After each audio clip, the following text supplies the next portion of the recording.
Mona Lisa's Revenge. I think I've seen some reviews on how stupid this episode sounds. The Mona Lisa coming to life and starts firing laser guns. Yeah, it sounds completely stupid. On paper. But in real life, it's actually quite entertaining. Clyde Lanner's painting has been entered in an art competition, and the prize is to see the Mona Lisa painting in an art gallery in the London Museum. However, strange forces bring the exhibit to life. Clyde, Luke and Ronnie are at the gallery on a school trip as the Mona Lisa rampages with a Sontaran blaster taken from Clyde's painting. Sarah Jane comes to the rescue but ends up trapped in a painting. It's all down to the gang to save the day as the Mona Lisa searches for her brother, hidden in another place in the art gallery.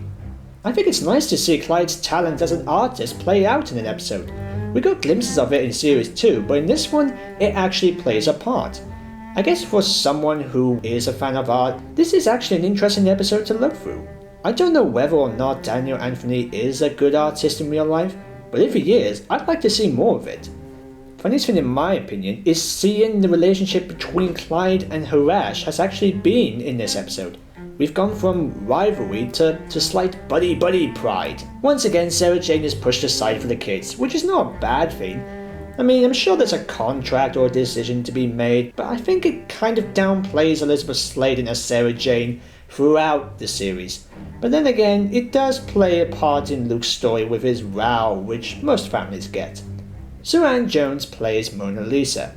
I guess some people might criticize her at this point, but after rewatching it, while I don't think she looks uncanny to the original painting, and her laugh does get annoying, she does a brilliant job. I do like her costume. I think her body performance is probably humorous. The way she acts, somewhat of a girly girl or a diva, which, I'm not gonna lie, I think that is how the Mona Lisa actually acts. The idea of putting her victims into a painting, it does sound weird on paper, but it actually works for a children's show. There's actually a darker side to her, which is played out in part 2, which I have to admit is not what I was expecting. The man who plays the curator is so artistic. I can really see his love for art. His body movement and his gestures is exactly how an art expert would act. And his story development involving his love for the Mona Lisa is just humorous. There's this small unconditional love interest in the form of Miss Trupp, which is a throwaway character at first, and the more you learn about her is kind of a bit disturbing. But how they ended it in part 2, I'm not gonna lie, it made me laugh so hard. I guess this is one of those Chibnall stories in which it takes you in one direction, but then it takes a different turn. This episode starts off as light-hearted, corny, and ridiculous, but then when it needs to get going, it gets going. And at this time, it gets intense in part 2. For example, we get a chase sequence with a highwayman, which has come out of a painting. In my opinion, this is the best supporting character in the story. Sure, he doesn't really speak, but they give away a clever explanation that because he was painted like that, he cannot speak. That's a really neat idea.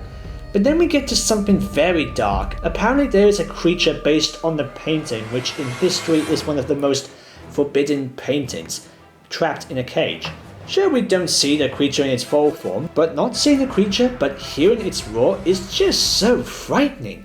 I guess some newcomers might think that the idea of this creature and the Mona Lisa being brother and sister might not make a bit of sense, but the more you watch it and understand it, it's actually pretty clever. This story is just so ridiculous and complex, but the episode knows it and tries to make the best out of it. The villain is humorous but creepy. The idea is strange but clever. The story is stupid but intelligent. It's something that shouldn't have worked, but somehow it did. It's definitely not one of the best Sarah Jane Adventures stories, but it is the most humorous. If you're an art fan, then this is a story worth checking out, historically and creatively. Be sure to get your pen and paper ready and get ready to experience the art of the episode for yourself.